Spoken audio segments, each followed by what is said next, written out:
Sonder, you are sitting in traffic and you glance over at the car beside you. There is just some ordinary person in there, tapping their fingers on the wheel, completely absorbed in their own world. And for a brief moment, it hits you.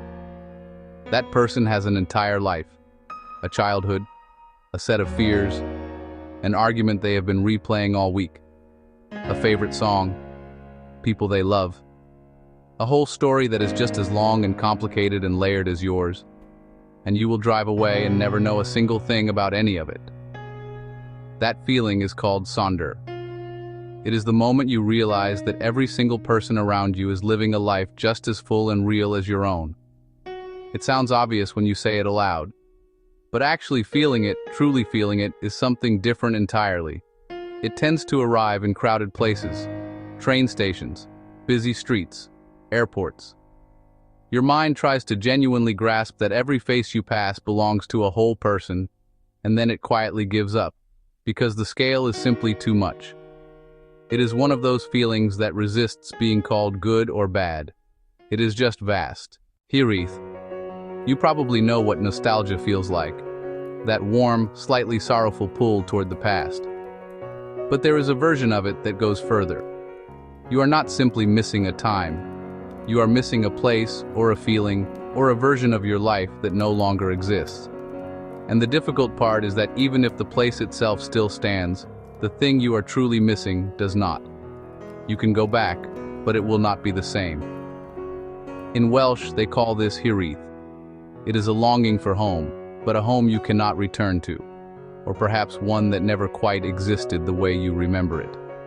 Welsh speakers will tell you it genuinely does not translate into English, not out of drama, but because there is truly no equivalent word. People feel it for childhood neighborhoods after they change, for the early days of a relationship, for a summer that once felt as though it would last forever. There is a grief to it, even though nothing bad technically happened. Things simply moved on. And somewhere in that gap, Hirith lives. Limerence. You know that phase, early on, when your mind essentially stops functioning around someone you like. You have had maybe 2 real conversations with this person. Yet you have already thought about them an embarrassing number of times. You check your phone more than you want to admit. When they do message you, there is a small rush that makes no sense given how little you actually know about them. That is not just a crush. A psychologist named Dorothy Tennov studied this in the 1970s and gave it a name: limerence. What separates it from simply liking someone is how involuntary it is. You are not choosing to think about them constantly. Your mind is doing it on its own, over and over, and it does not stop until it finds the information it is searching for. Because what limerence is really after is reciprocation. It is not only about the person, it is about whether they feel it too. Every small action they take gets interpreted. A fast reply means something, a slow one means something else.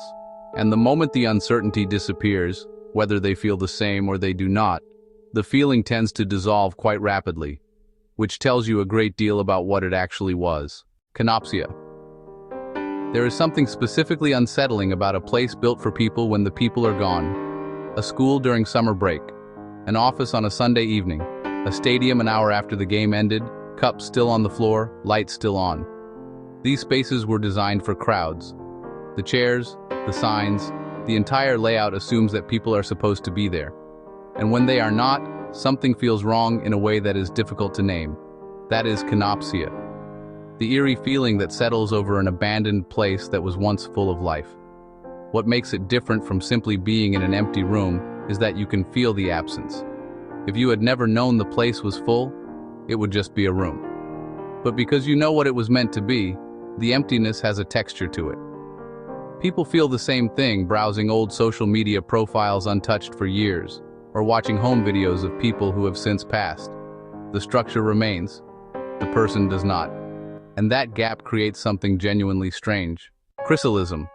There is a reason so many people say they love rainy days, and it is more specific than simply enjoying the look of rain.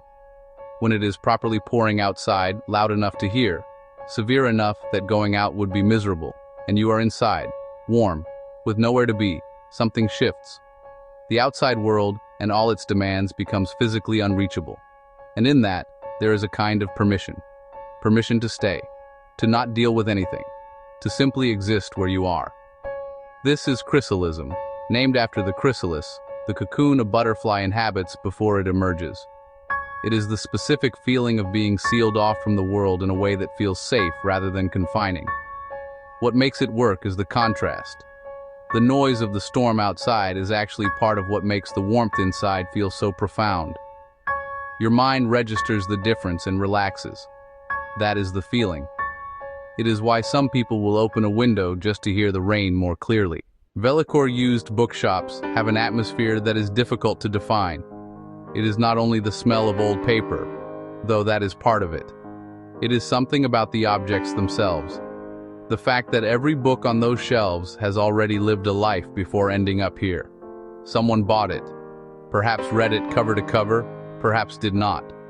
Left a receipt inside as a bookmark, or underlined something that meant something to them at the time. And then, for whatever reason, it was let go. And now it is here, available again, waiting for someone new. Velicore is the word for that feeling. The quiet, gently melancholic atmosphere of used bookshops and secondhand stores. Places full of objects that once belonged to someone's life, and now do not. There is a sadness to it, but not a heavy one. More like a soft reminder that time passes, things change hands, and the world is full of small histories you could spend a lifetime discovering. Monachopsis. You are at a party or a work event, or some gathering where everyone seems comfortable, and the conversation is flowing freely. You are fine. You are talking to people, smiling. Nothing is technically wrong. But there is this low, persistent feeling that you are slightly off. Not unwelcome, more like a piece that does not quite fit the puzzle it has been placed in. Monachopsis is the word for that. The subtle, enduring feeling of being out of place. What separates it from simple shyness is that it does not go away once you relax. It is more that your frequency does not match the room, and no amount of adjusting closes the gap. People who feel this regularly tend to carry the same quiet thought beneath everything else, that somewhere, there is a room they would walk into and it would simply work, where fitting in would be effortless, where they would stop noticing the distance. Most of us spend a meaningful portion of our lives searching for that room. Mauerbauertraurigkeit. This one comes from Germany, which should surprise no one given both the length of the word and the precision of what it describes. Someone reaches out to you, a friend, a family member, someone who genuinely wants to spend time with you and has done nothing wrong, and something in you simply closes. You make an excuse, say you are busy, put it off, and then you sit alone, which is technically what you chose, but it does not feel good either. Mauerbauertraurigkeit, roughly translated as the wall builder sadness, is exactly that. The urge to push people away even when you do not truly want to. What makes it different from simply needing solitude is the involuntary quality of it. It feels more like a reflex than a choice. And then comes the loneliness that follows. The particular kind that is difficult to complain about because you were the one who created it. Anemoia. You find a book of old photographs, or stumble across footage of a city street from the 1970s, or watch an old home video with washed-out colors and a slightly wrong aspect ratio. And you feel this pull toward it. A longing for that time, that look, that pace of life, which does not make much logical sense because you were not there. You have no memories of it. There is no rational reason to miss something you never had. And yet the feeling is real. It is remarkably common. It is called anemoia, nostalgia for a time you have never known. The reason it happens is straightforward enough. Old media only shows you the good parts. The photographs that survived were the beautiful ones. The footage that remains tends to be celebrations and quiet ordinary days that someone thought worth recording. You are not seeing what it was actually like to live then. You are seeing a highlight reel, filtered through an aesthetic that now reads as warm and familiar. What you are most likely longing for is simplicity, and the past simply happens to be the easiest place to project that onto. Ociolism. Sometimes, usually when you are tired or staring at the sky too long, you get a sudden uncomfortable sense of just how small you are. There are 8 billion people on this planet right now. all doing something. The universe is so large the numbers lose all meaning. You are one person in one place in one narrow window of time in a history stretching back billions of years. And yet somehow the thing you said at work last Thursday is occupying most of your mind right now. That feeling is called occultism, the awareness of how small your own experience is relative to the actual scale of everything. Some people find it freeing, as though the pressure lifts when nothing matters that much in the larger picture. Others find it deeply unsettling, like the floor briefly dropping away. Most people find it both, depending on the day. Either way, it tends to arrive uninvited and leave on its own schedule. Onism. You are going to live one life, one timeline, one body, one sequence of days, and at some point that becomes very real to you. Every choice you make is also a choice not to make 100 others. Every city you live in is a city you chose over dozens you did not. Every path you take closes off paths you will never walk. The life you are building is, by definition, being built at the cost of every other version you might have had. Onism is the quiet frustration of being anchored to just one place, one life. The awareness of how much you are missing simply by being here. Living this version rather than any of the others that were technically available to you. It tends to surface when you are reading about a place you will probably never visit, or watching a documentary about a completely different kind of life and feeling the gap between that world and yours. The internet has likely made this worse. You have never had such immediate access to evidence of all the lives you are not living. Every corner of human experience is one click away, which is extraordinary, and also sometimes a great deal to carry. Because no matter what you choose, you are always aware of everything you did not. Like and subscribe.